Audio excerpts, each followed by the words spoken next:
Welcome, everybody, to Primetime, and welcome to our third annual 2026 Primetime Horror Awards. I'm your host, Hunter Chambliss. I'm joined by my co-host, Chad and Carrie. How's it going, guys? Forgot to throw up the graphic, actually. There you go, 2026 Primetime Awards. It's going great, but, guys, we have to... there's an elephant in the room. We're a little bit late. Award season kind of came and went. And we're a little bit late this time. We had planned to get this out quickly earlier, like when the Oscars were coming out, and we just really kind of failed at getting a lot of the things done. Life happened, but here we have the awards for you today. So never fear, we're always going to get this done. And we have some pretty great awards today. So we're going to go around the circle just announcing stuff ourselves and having a good time doing it. I have a beer. I don't know if they're joining me, but I wish I did have an alcoholic beverage. All right, so let's go ahead and get started. And Hunter, we'll start with our first category. All right, guys. So our first category, we're starting with a big one: Best Director. 2025 saw a lot of brilliant directors bringing a lot of unique movies to the screen, and I'm super excited to talk about all of these directors. So let's get into the category of Best Director right now. The nominees for Best Director are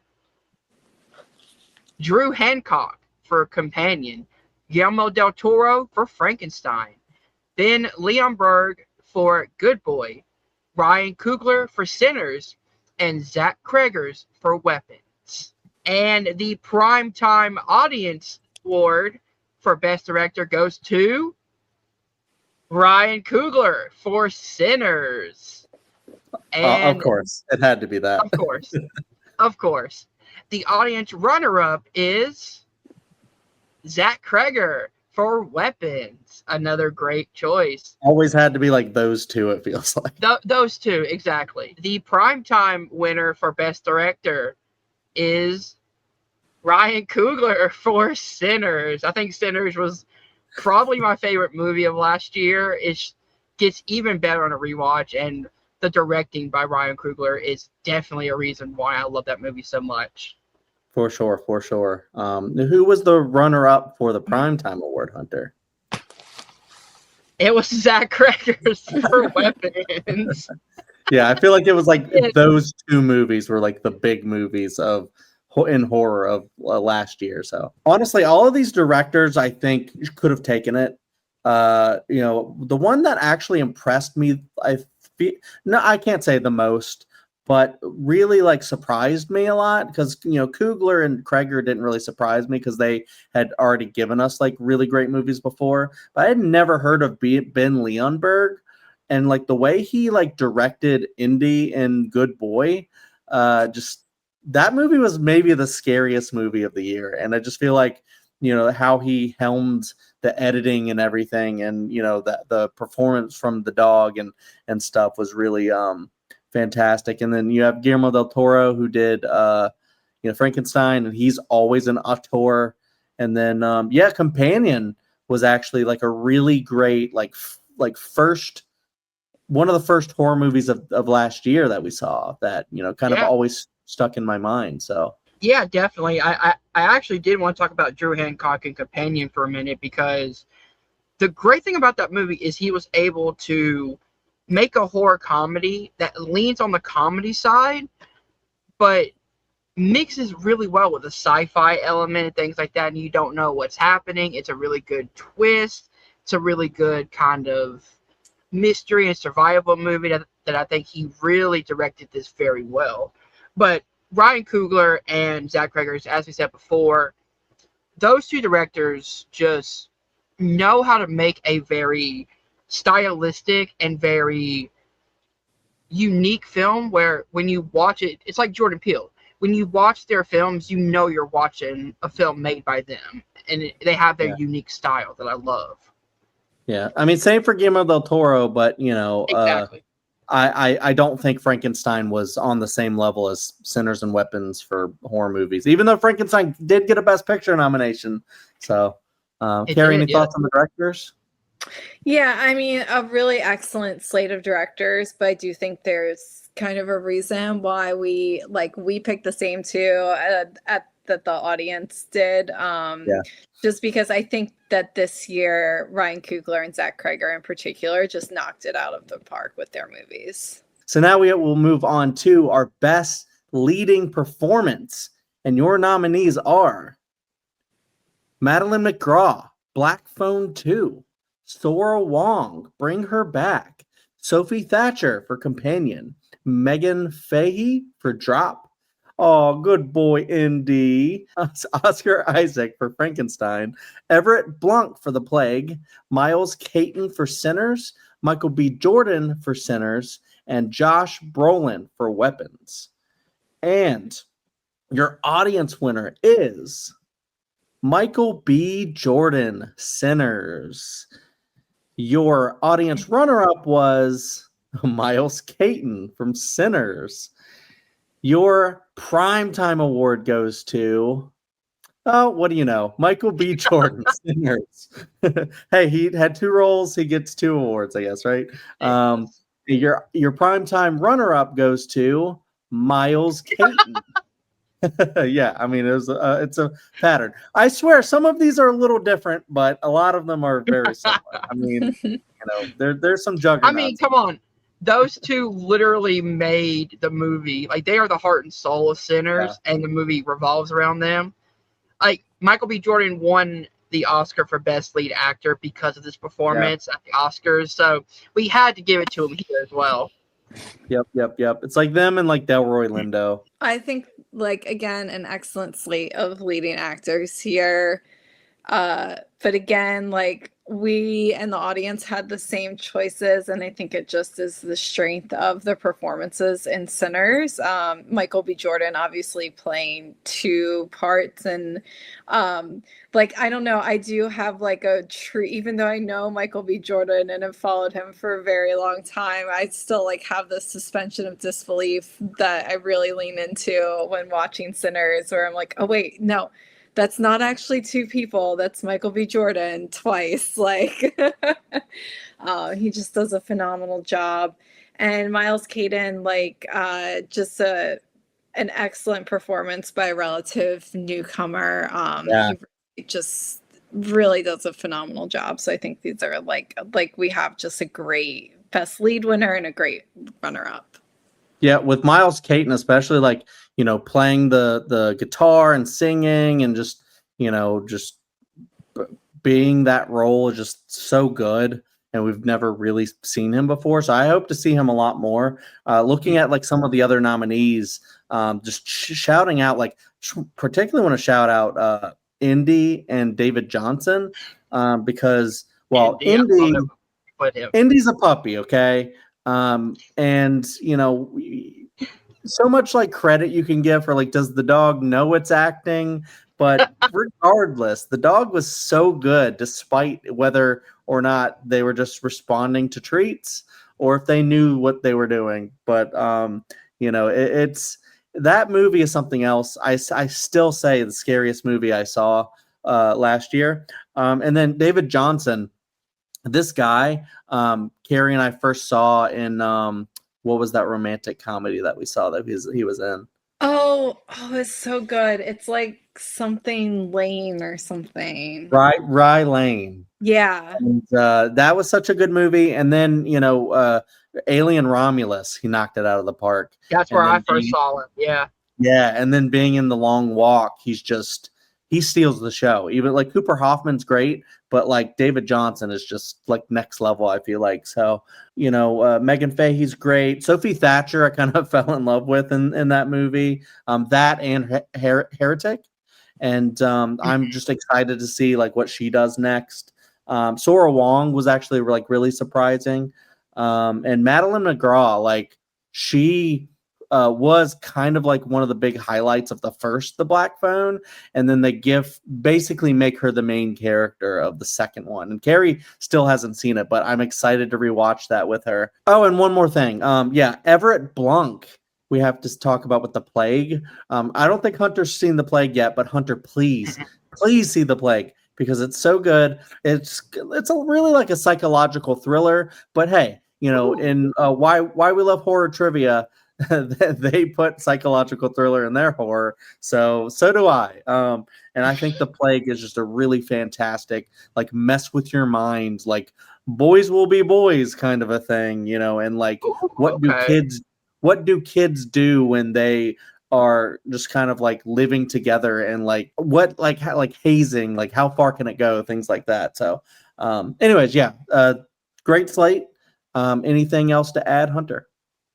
I want to give a big shout out to Oscar Isaac and Oh Frankenstein. yeah, I that's right. think his portrayal of Victor was so good and so true to the source material, where he's this scientist that really wants to prove himself, and you feel that with Oscar Isaac. You feel him trying to push through these naysayers and reanimate a body. Like, he wants to revive the dead in the movie for his dying mother, or for his dead mother, excuse me. And you feel that in Oscar Isaac. I think Oscar Isaac just, in general, is a great actor.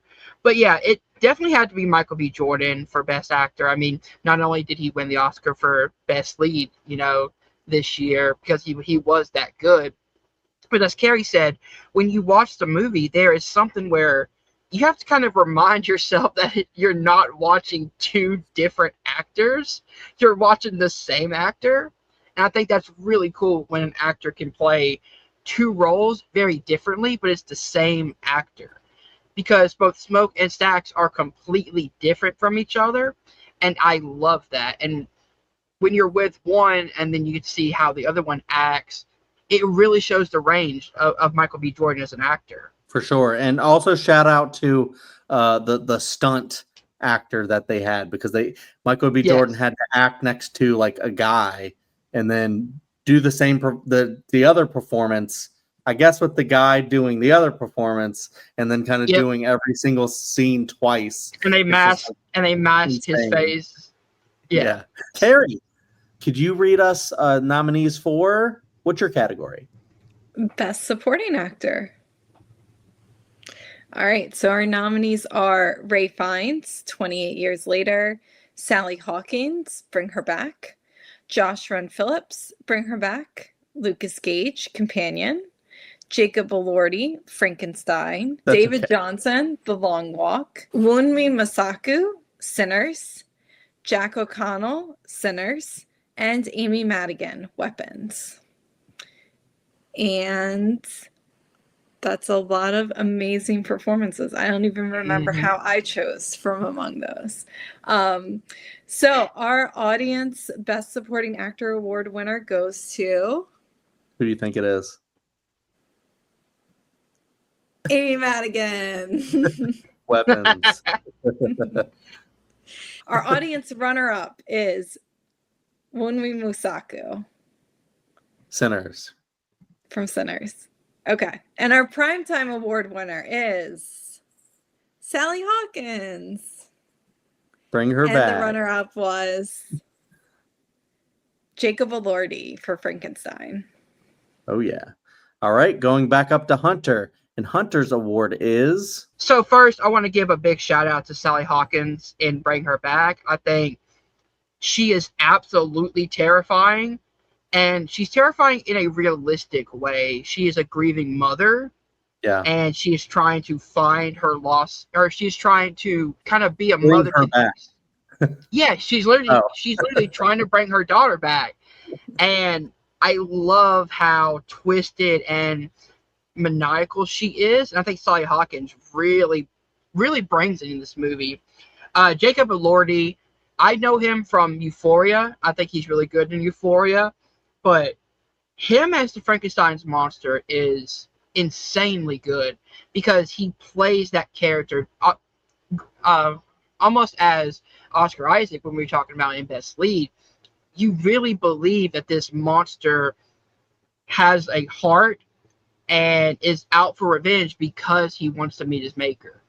And when an actor can make you forget that you're watching a movie, which I did when I watched, Frankenstein for the first time, that's automatically puts him up a high for me. Wunmi Masaku, I think, is the heart of Sinners, I think her character is really what keeps Smoke and Stack grounded, especially Smoke. It's Stack that she's with, my bad. But she's the heart of the group, and she's the heart of why you care about Stack as a character, because she's the one that like is a grieving widow, is a grieving mother, and you really feel that. And her magic and her character's magic and aura really support what we're looking at in the film. And I absolutely love her as an actress. I think she did really well. And Amy Madigan, man, she won the Best Supporting Actress at the Oscars, and well done. She is terrifying. The ending where you see her face just fade, I think, is absolutely great acting.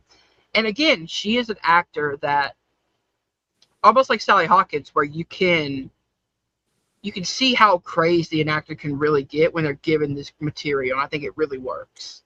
Yeah, I didn't actually, after watching Weapons, I didn't know that Amy Madigan was going to be on like the Oscar radar, but I did think like, oh, she's doing something really cool here. And I know like it was kind of like a, what do you call it? Like a legacy award for her a little bit, like her storied career, kind of a deal culminates in this movie that people just kind of fell in love with. That's a really cool win. I did think that Sally Hawkins should have gotten more Oscar attention for hers, just because, I think it's just a little bit, deeper than like what Weapons had to offer with, Sally Hawkins, like you said, being like so ruthless, but then having that, like you can tell that there's something deeper there. There's something that she's holding on to, and she's doing all of this for, this one reason. And then, you feel that sadness with her at the end. So Sally Hawkins, yeah, I think should have gotten something, but I mean, she's already got Oscar attention for The Shape of Water, I think. So, it's not like she's never gotten anything. But yeah, my favorite actually was Lucas Gage, and nobody would go along with me on giving Lucas Gage a win. But he was my favorite part of Companion. As much as I love Sophie Thatcher, I thought Lucas Gage was just so incredible. Like from like the White Lotus and Smile 2 and all these movies that he started to appear in. I was excited for him being in this movie, and then he was just like so good. And you really feel the emotion, especially like when you find out what he knows, like who he is, and then what he knows, and then like also just how he feels so much. He's just like really like one of the big like emotional core of the movie. And I don't know, I want to watch that movie again just for Lucas Gage, to be honest. So I actually rewatched it recently with my girlfriend. We both loved it even more on the second viewing. It's so good. And then everybody from Sinners, that's just the stacked cast. But then like just like Jack O'Connell, like we haven't talked too much about him, but that guy, I haven't seen 28 years later the Bone Temple yet. But I know he was like a fun little thing at the end. I think he's got like more of a presence in the Bone Temple, but in Sinners, he's so good. Like he's so creepy as Remick. And then also just the way he sings is just so fun. And then, just shout out to K.O. Martin from The Plague. He was such a good, like, bully, basically, that had, like, a little bit of an edge to him. And you could tell that he kind of, like, cared, too, but it was, like, kind of really warped. And then, Jonah Wren Phillips, you have to shout out for as kind of, like, the kid from Bring Her Back. I don't want to say much more just in case you haven't seen it, but he did such a great job, especially with all that makeup that he had put on. So really excellent group, like a nice representation by young actors too. That said, like my favorite was our pick for winner, which was Sally Hawkins, and we had watched this movie. I think we didn't watch it until 2026 actually. Late. I think people kept saying that Sally Hawkins was so good in it though, and she was just phenomenal. A really heartbreaking performance, and like the range she has to give through various points of the movie is just really incredible. But I mean, overall, I think just everyone in this category was just amazing. It took us a long time to get to bring her back, just because I remember, like, a lot of people were talking about how brutal it was, and it kind of is. But like, the thing that we really got out of it, I think, Carrie and I, was the connection that she had, that loss that she had for her daughter.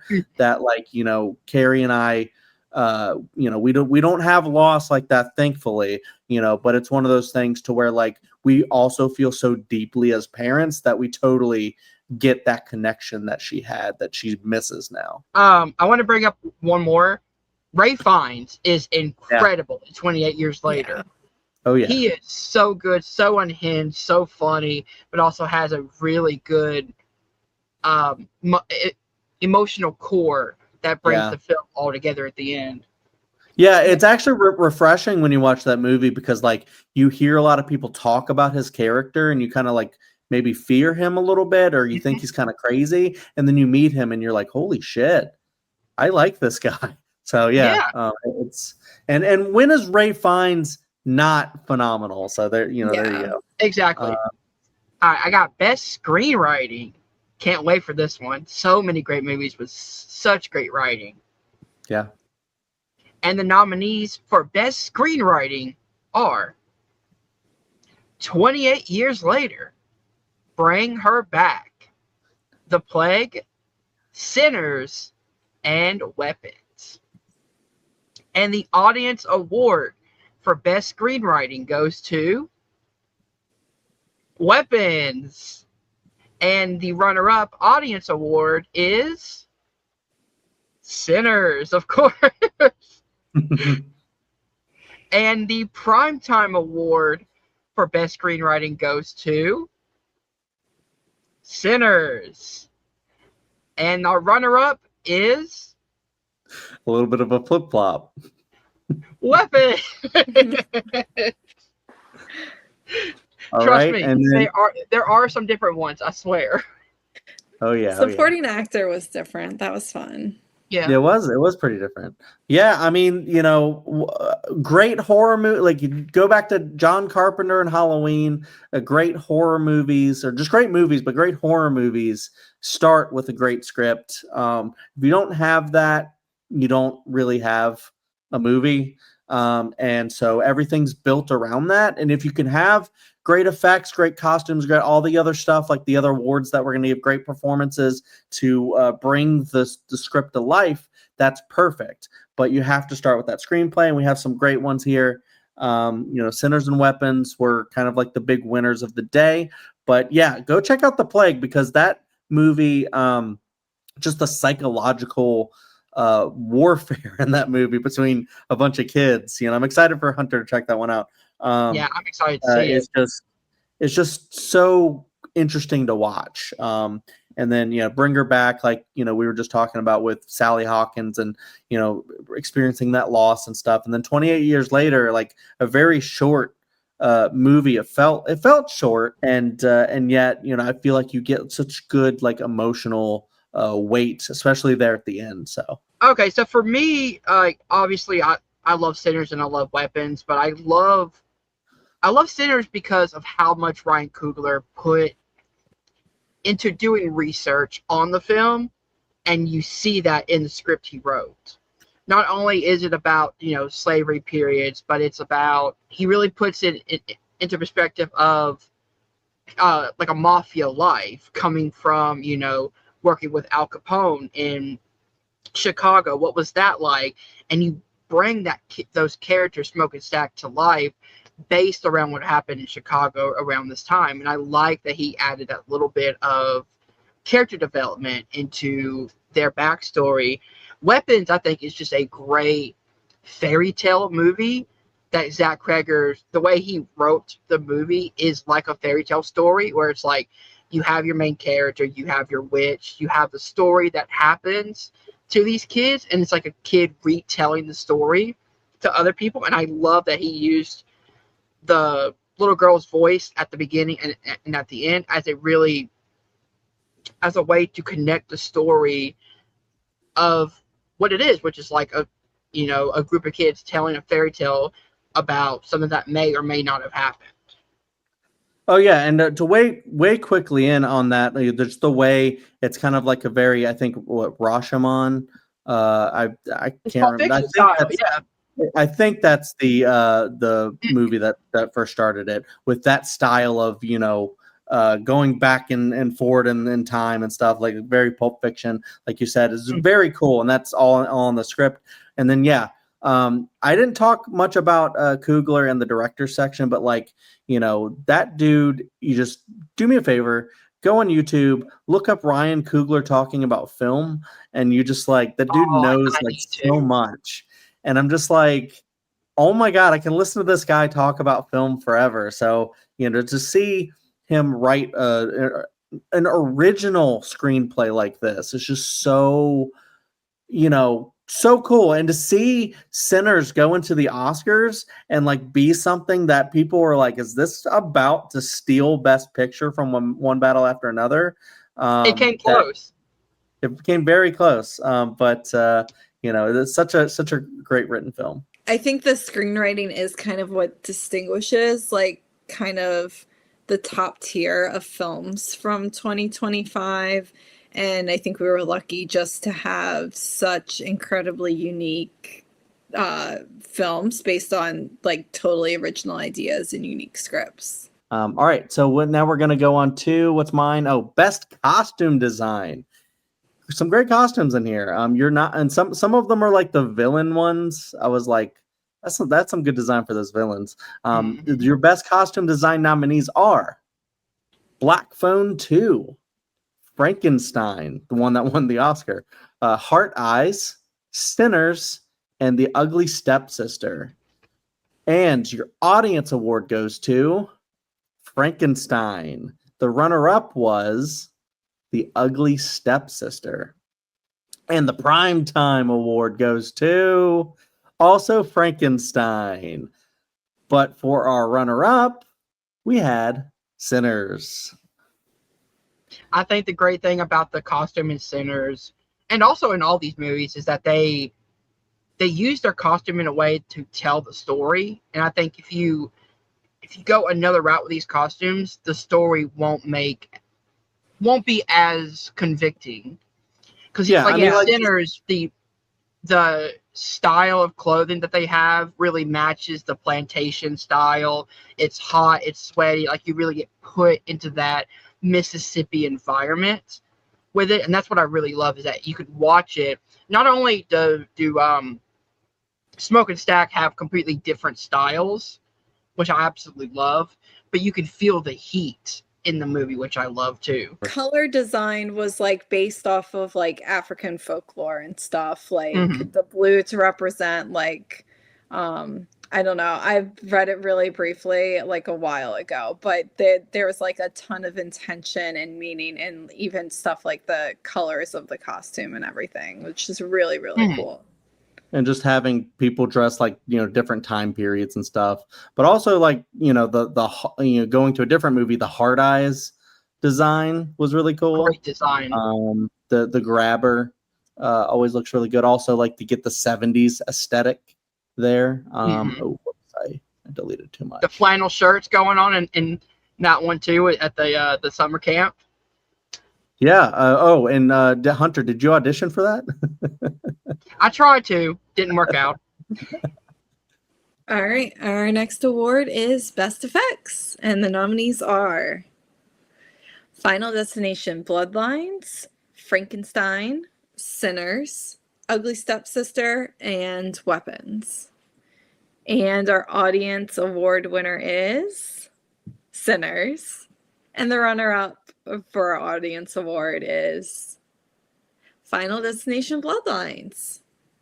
And our primetime winner is Sinners. And our primetime runner-up award is Weapons. Yeah, I think incredible. Obviously, like, effects in horror movies are always, well, on a yearly basis, like, we get some great effects from horror movies. And I think Sinners just all out, not only just with like the vampire design and stuff, but that one scene the music scene where it's like going through time and space. I mean, I think that's just like one of the coolest things that's ever been put to film. So just that, like, it definitely deserves best effects in like any awards of 2025. Yeah, I mean that, and just like what Michael B. Jordan did with the camera effects for doing both roles, and then the stuff with like Remick and his death and everything at the end is just like really gnarly. So, but let me also shout out at effects, Final Destination Bloodlines, all those kills, that whole first sequence. Oh my God, So good. you had me laughing in the theater and Carrie yelling at me when the little boy gets crushed by the piano. And I'm like, it's a Looney Tunes death, Carrie. And she's like, you're not supposed to laugh at that. And that kid was a dick, so. He was, yeah. So I feel like you're supposed to, but yeah, all the kills in that are incredible. We'll get to at least one of them later. And then, yeah, Frankenstein, of course, that dude, Guillermo del Toro, is an auteur. Just really crafting all this stuff. And, it's just always so beautiful. And yeah, the effects in The Ugly Stepsister were so good, Carrie had to look away a lot. Yeah. Yeah. And then, of course, with, weapons, you had the Gladys death. So, yeah. So for me, I chose weapons for my pick. And it's mostly because of the Gladys death at the end. I think it's so gruesome, so gnarly, but also so, and this is going to sound weird, therapeutic in a way, where it's like these kids are finally getting their revenge, and you get to see it. Like, it doesn't cut away at all. You get to see it in all its glory, where it's like, finally, the villain is conquered, and you get to see it on screen. I think it's really satisfying, but also just, talking about the effects, talking about, just the world they set up, and like how the effects really are a basis for the movie. I absolutely love that as well. Same with Sinners. Again, Ryan Coogler does such a good job at doing a history lesson and really adding really cool effects. Like, not only the vampires look cool and the ending with Remick's death is awesome, but just little details that he puts in, like the smoke effect when the vampires are in the sun for the first time, when Remick falls from the sky and you just see him immediately burning up, and you're like, oh, okay, I like that effect. It's so cool because it's not just an instant fire, it's smoke, and then it works its way up into a fire if he's in the sun long enough. And I love that little continuation of starting with a little bit of smoke, and then, by the end, we really get to see him, kind of engulfed in flames. All right, guys, our next category is Best Cinematography. I'm super excited to get into this one. And your nominees for Best Cinematography are 28 Years Later, Dust Bunny, The Plague, Sinners, and Weapons. And the audience winner for Best Cinematography is 28 Years Later. The runner-up audience award goes to Sinners. The Primetime winner for Best Cinematography is 28 Years Later. And the Primetime runner-up for Best Cinematography is Sinner. Yes. Can't really, talk about both Sinners and 28 Years Later without mentioning their cinematography, because I just love the style of 28 Years Later.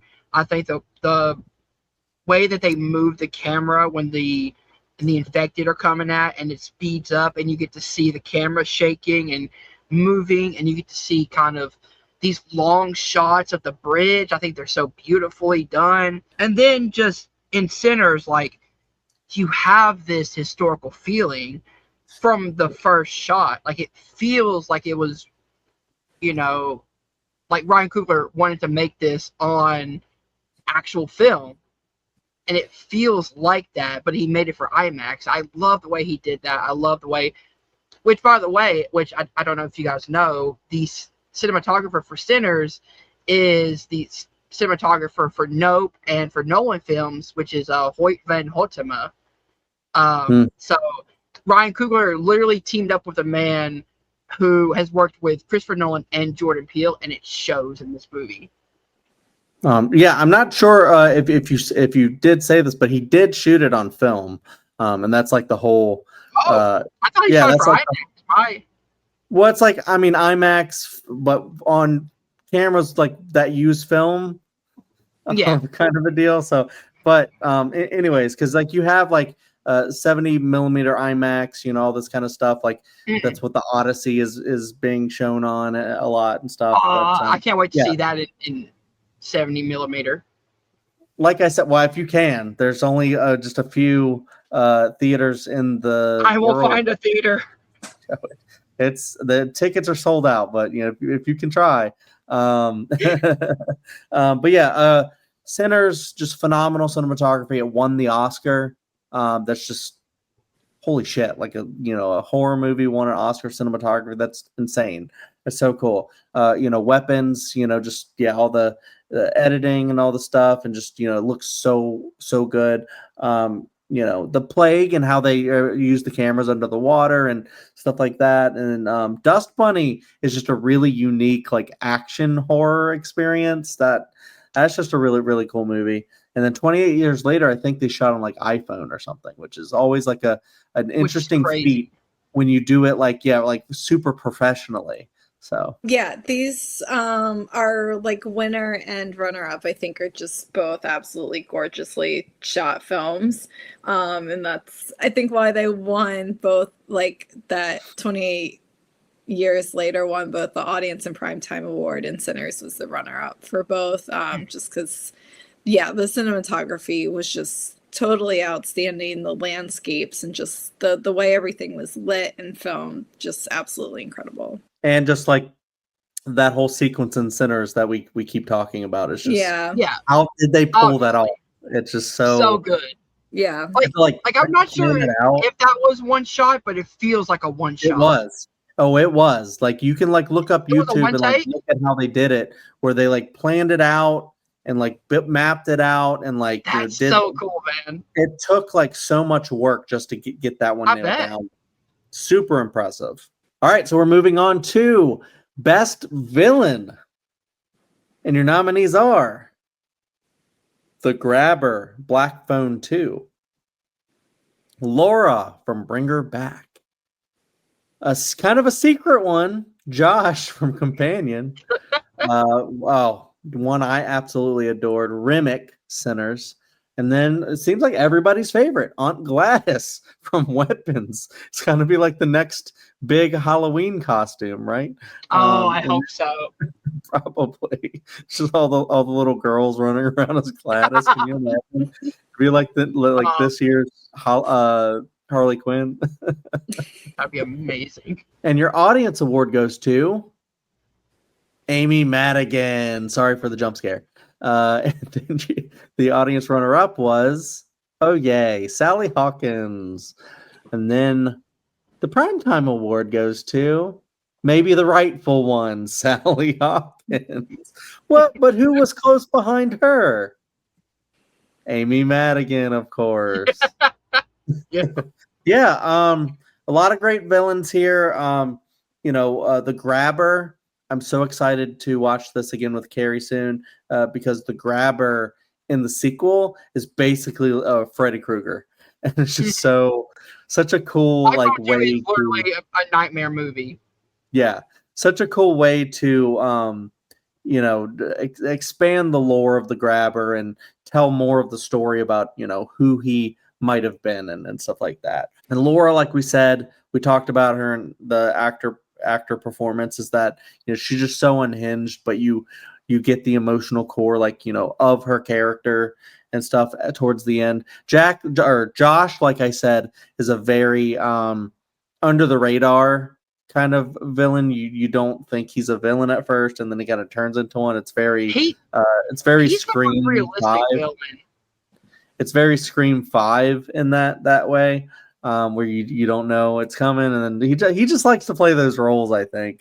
Yep. And then Remick is one of my favorites. I think Sally Hawkins gave the best villain performance, but Remick was just one of my favorite villains because he was so creepy.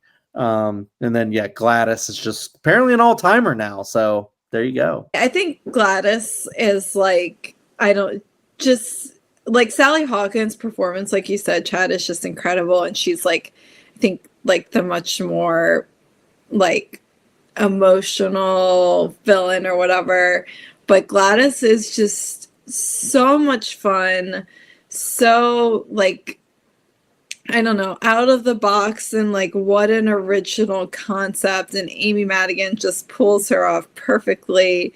And that movie is just such a wild ride, and Gladys is a ginormous part of that. So yeah, well deserved. Yeah, so I chose Laura from Bring Her Back with this one, mostly because a great villain to me is somebody who is completely evil, but you can kind of be like, I see where they're coming from, and that makes you feel incredibly bad because you're like, I don't want to feel for the villain, but I do. I think that's why a villain works really well, is that you can see their perspective, but you also don't want them to win.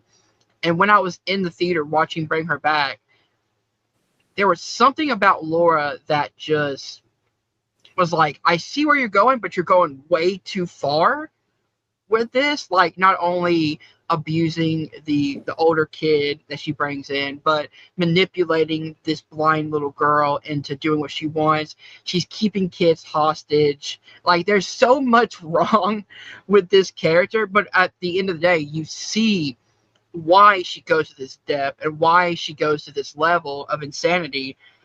Gladys is another good one where she is over the top, but in a great way. But also, when she has to be serious and she has to be scary, she definitely is. Like when like, spoilers for these movies, but when she is talking to the kid in the house, and she's like, watch what I'm doing to your parents. And they start stabbing their eye. You're like, oh my God, like, she's scarring this child for life. And that hold that Gladys has over the family, I think, is very, very terrifying.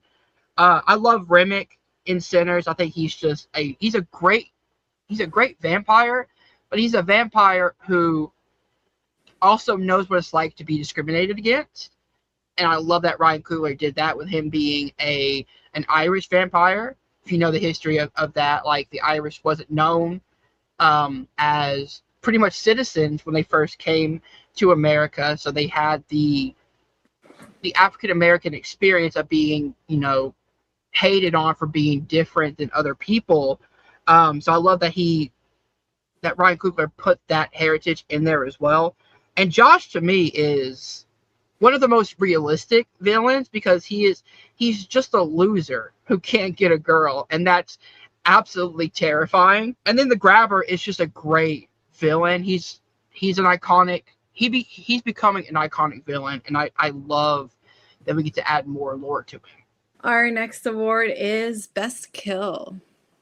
So our nominees are The Grabber's death in Black Phone 2, Josh's death in Companion, Eric's death in Final Destination Bloodlines, Remick's death in Sinners, and Gladys's death in Weapons. And our audience award winner is Gladys. Gladys. Oh my gosh. Sorry. Gladys in Weapons. I should have labeled that one. No, that's okay. And our runner-up is the MRI death, Eric's death in Final Destination Bloodlines. And our Primetime Award winner is the MRI death, Eric's death in Final Destination Bloodlines. And our runner-up was... You probably should be able to figure it out now. Gladys's death in Weapons. Yeah, I definitely agree. These are the best two. My personal pick for best death of the year was the MRI kill from Final Destination Bloodlines. I just think it's so cool. The the team put out like a behind the scenes feature shortly after the movie came out of how they accomplished it, and it's just they used practical effects and it was so well done. And it like one of those classic Final Destination ones that like you're like, oh my gosh, I'm gonna be terrified of this forever now. And like a legitimate, like I don't think that you're gonna be snapped in half in an MRI machine, but like it is a legitimate fear having any metal near any MRI machine. That is something you should actually like be really scared of. So yeah, and Gladys's death was, I think, as Hunter put it, beautifully cathartic. Yes. In that movie, you're wanting it from the moment you realize like what she is doing to people. You want that to happen, and to have it happen that way is just it's the ultimate payoff. Yeah, it's like one of the best like scenes at the end. Just like such a great ending to that movie. I just remember though when we back at the very beginning of 2025 when we saw Companion. At the very end of that movie, I turned to Carrie and I was like, well, we're nominating that kill because it was with the corkscrew at the end. And also, yeah, spoiler for Carrie, sorry, but yeah, the grabber, I'm sure he'll come back. But yeah, that's such a really cool scene. I'm excited for Carrie to see that one. Remick is just so gnarly. I love how it's like, you see the guitar throughout the whole movie, and then he finally, is able to kill the villain with the guitar, and you see the little, what do you call it, cap from the guitar in his head, and that's such a cool way to go. And then yeah, the Eric death is just so crazy, and just that whole scene is just so like ramping up to it is just so like unnerving. And my sister is an MRI tech, and I don't know if she's seen this yet, but I want to show it to her to see like what her reaction is. That's not realistic. I don't know. Maybe it is.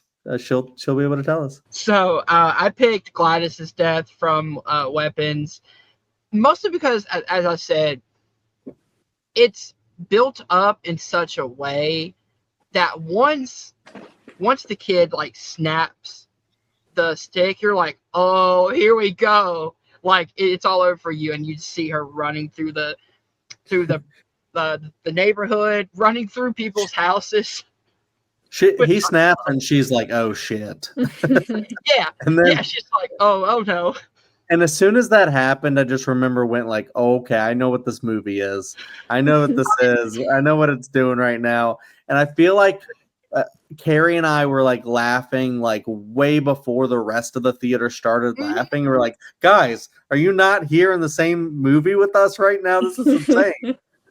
I am so glad I watched this in the theater, like packed full of people, because the moment he snapped that stick, we all said, "Oh, here we go." It was so fun. And again, it's so like cathartic. There we go. It's so cathartic in a way where, as Carrie said, you watch this whole movie and you realize, oh, this is what she's doing to kids. And you're like, I hope she gets her, I hope the kids get their revenge. Boy, do they, because you get to see it.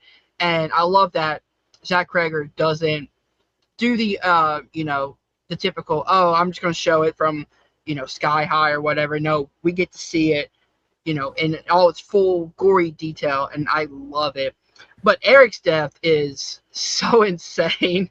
It's a Final Destination death, as Carrie said. It feels like it goes from one thing to another, and then you see, oh no, he's got piercings everywhere, and then you see, oh no, there's metal surrounding him, and it goes off the rail. I absolutely love that death. Remake, as Chad said, I love the connection with the guitar. And I think having the guitar be the one to kill him is a really, really cool connection. Now, if I'm being honest, I don't remember a lot from the Black Phone 2. I got to rewatch this. I don't remember how exactly the grabber goes out, but it's that's crazy. Just because it's been, I watched it when it first came out, and I haven't seen it since. I'll have to go back and rewatch it. But yeah, all these kills are incredible. All right, guys, let's move on to our next category, which is Best Makeup. I'm super excited for this one as well. And the nominees for Best Makeup are Bring Her Back, Frankenstein, Sinners, The Ugly Stepsister, and Weapons. When Hunter said "bring her back," it almost felt like a command. Bring her back. And the audience winner for Best Makeup is Frankenstein. And the runner-up is The Ugly Stepsister. And the primetime winner for Best Makeup is Frankenstein. And the primetime runner-up is Sinners. Sinners is collecting a lot of awards tonight, but it's such a great movie. I don't mind it at all. I love that The Ugly Stepsister got some attention. I think the makeup in that movie is incredible. Bring Her Back, I think, has really great makeup. When you look at just the makeup on the boy himself, I think looks very, insane and very kind of grotesque in a way, where you kind of see the damage that he's done to himself throughout the years, especially as the movie goes on. The makeup gets worse and worse and worse. I think that's very impressive. Ugly Stepsister, or talk about that one. Weapons, again, when we talk about makeup, you have to talk about Gladys. I think her is such an iconic look that, as Chad said, is going to be iconic moving forward. And just the makeup in the world entirely, I think looks really cool. And I mean, obviously, I had to go with Frankenstein as well. I just think that movie, its core is how it looks and how the makeup is, especially on Jacob Elordi as the monster. I think it's very impressive. And I also love how the movie looks and how the makeup really takes effect in the movie, where it feels like you can be transported back to that time period. Yeah, I also like the makeup. I feel like there's has to be like makeup and effects involved in doing all of the gory body part stuff that they do in Frankenstein, which is just a lot of that, and that's just so cool. But also, the like you said with the Jonah Rin Phillips and Bring Her Back, that's just so crazy and also just very hard to watch makeup at times. Sinners, with Remick and just a lot of characters and just time period and stuff, costumes and makeup are all gonna aid in that.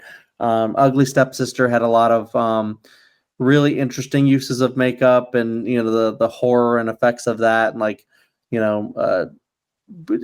it's all about beauty standards and stuff like that. So, and then Weapons, just with everything with Gladys, but also with the principal Benedict Wong's character and how his he eyes looks. popping out. Yeah, so a lot of great makeup choices here. Surprising that Weapons didn't win anything actually, but so many great choices that it just didn't make it in. Yeah, like you guys said, incredible makeup for these movies. It's just really awesome. All right, so your penultimate category in for 2026 is Best Music.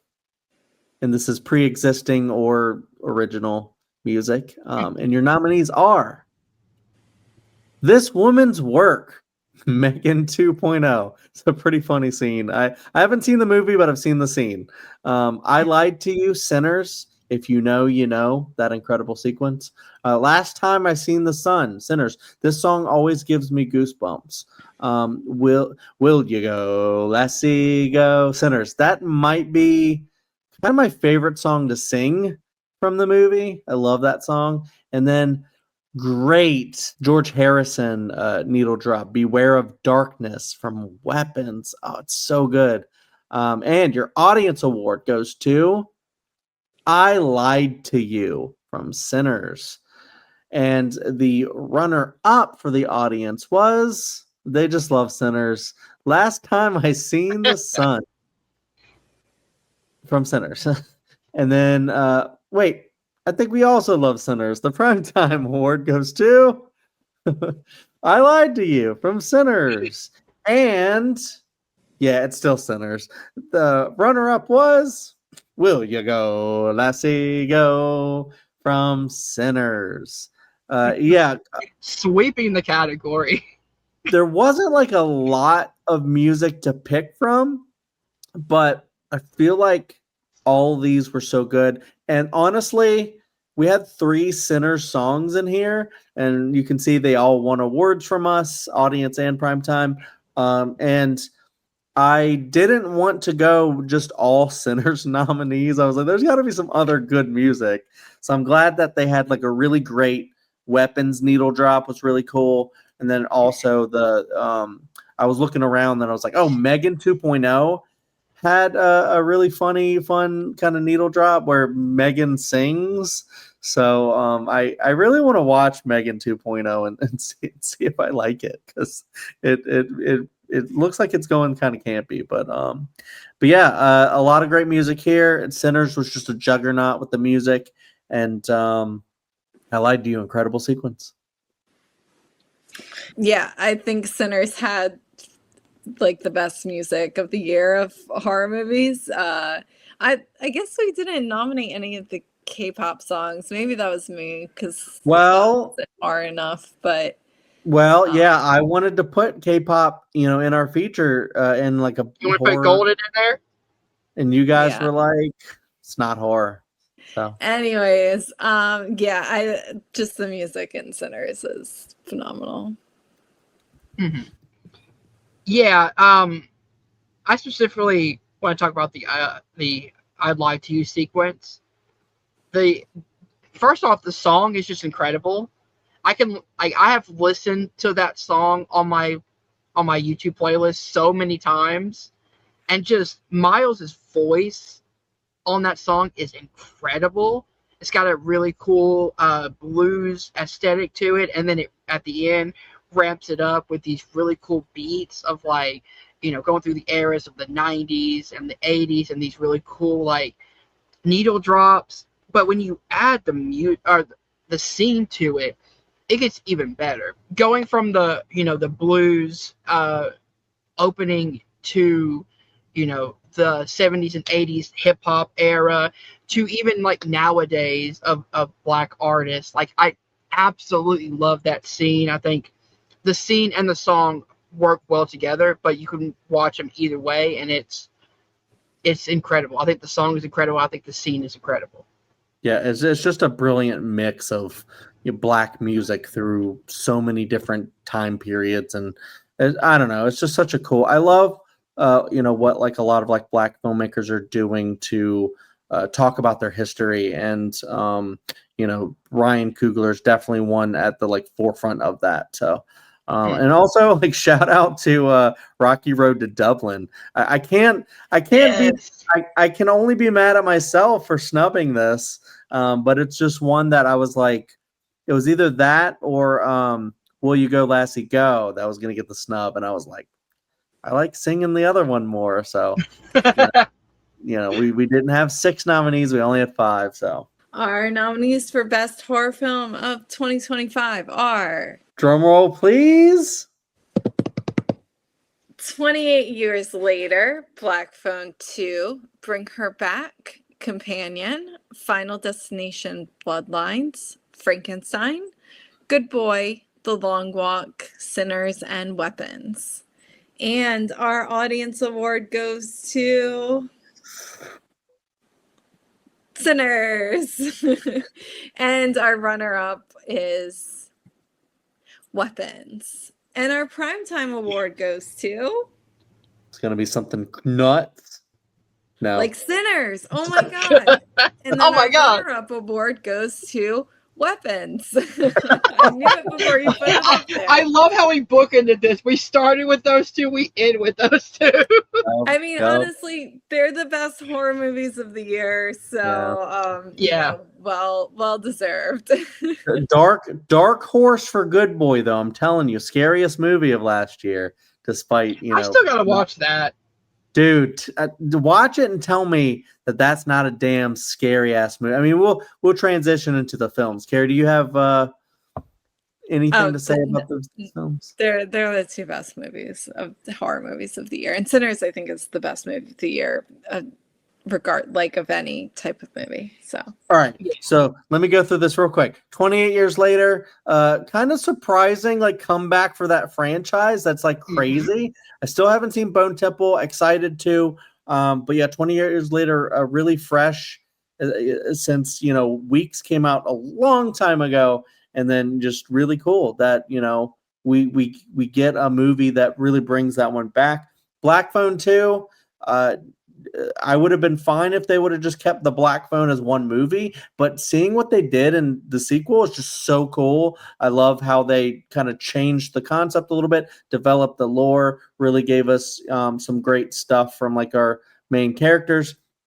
Bring Her Back, Carrie and I put off for a very long time for watching, but then we finally got around to it, and we actually liked it a lot more than we thought we were going to. I think, yeah, Carrie's Which not actually surprises me because of the warnings I gave you guys. Yeah, but I think so when you look at it like as like compared to Terrifier 3, stuff like that, Terrifier 3 is doing it for shock value, and it's doing it for, haha, look at what we can do to children in a movie, and I think you're supposed to laugh at what's happening in the movie, and I'm just like, keep it away from kids. You can do it like with like adults and stuff, I guess, and that you can have a campy, but the kid stuff, I'm just like, it's just a little step too far for me. But with Bring Her Back, it all goes to serving this whole emotional story that they're trying to tell. And so that's why I feel like it gets more of a pass,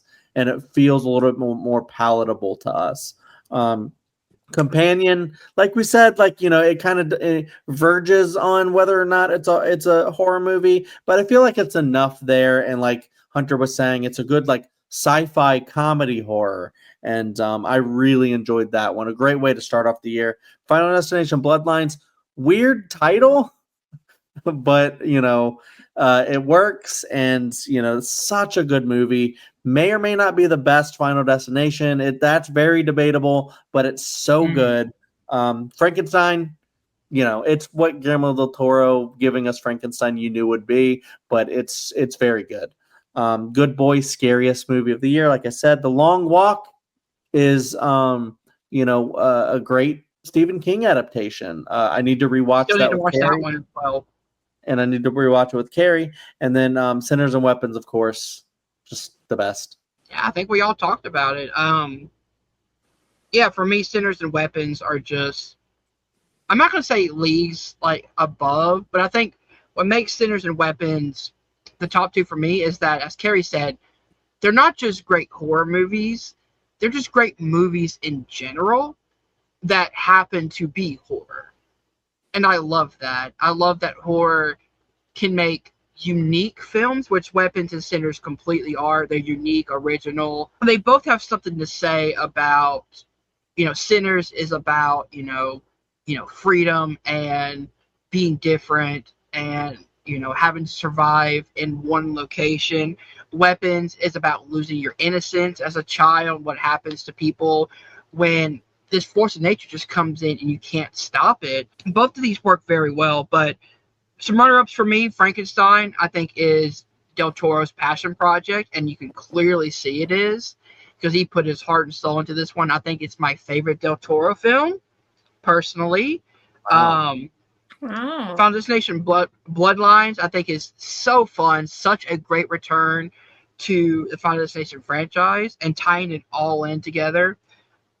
Bring Her Back, I think, was a very, very great movie, but a movie that I don't want to go back and rewatch because it's too depressing for me. Well, which, the Filippos are great directors, and I can't wait to see what they do next. So super excited for that. Black Phone 2, I think, is a great sequel. I think they did really well in taking a movie that wasn't supposed to have a sequel and giving it a very unique twist. And same with 20 years later, I think it's a great return to form. I think it does the dynamics of father and son relationships very well. And the dynamic, especially at the end with Ray Fiennes and the kid character, I think, are really emotional and really, really scene stealing. Yeah, and there you have it. It took us a while, but we have been hyping up our award show. We wanted to get this out to you, and yeah, it's a little bit late, but honestly, award season ends when we say it does. When we Yeah, it finally does. get the Primetime Awards, that's when we get around to it. Okay, that's when award season is over. About around when summer's about to start. That's when it's finally over. But yeah, great year of horror movies, 2025. A lot of under the radar like indies that were really cool. But all yeah, Not the dog, right? yeah. But I'm really really excited to see what 2026 has in store. There's already a lot out that we're behind on. But we're gonna get around to it. As soon as we get some other stuff that we got to get done, and then we can go ahead and like really crack open what 2026 has to offer in horror. We're gonna get you some roundups out where we can like kind of dive into some of these because I'm already seeing what's out there and it looks kind of interesting. If you guys don't have anything else to say, then we can wrap it up. All right, so as Chad said, 2025 was a great year for horror. I'm super excited to see what 2026 brings. Just the 2020s in general, I think, has been great for horror. We've got so many unique, not only films, but unique directors, brand new directors that we didn't think would just pop up like they did. So I'm super excited to see what the rest of the 2020s brings. So if you guys did enjoy this, please hit that like button, subscribe to Welcome to Primetime, and remember, stay scared.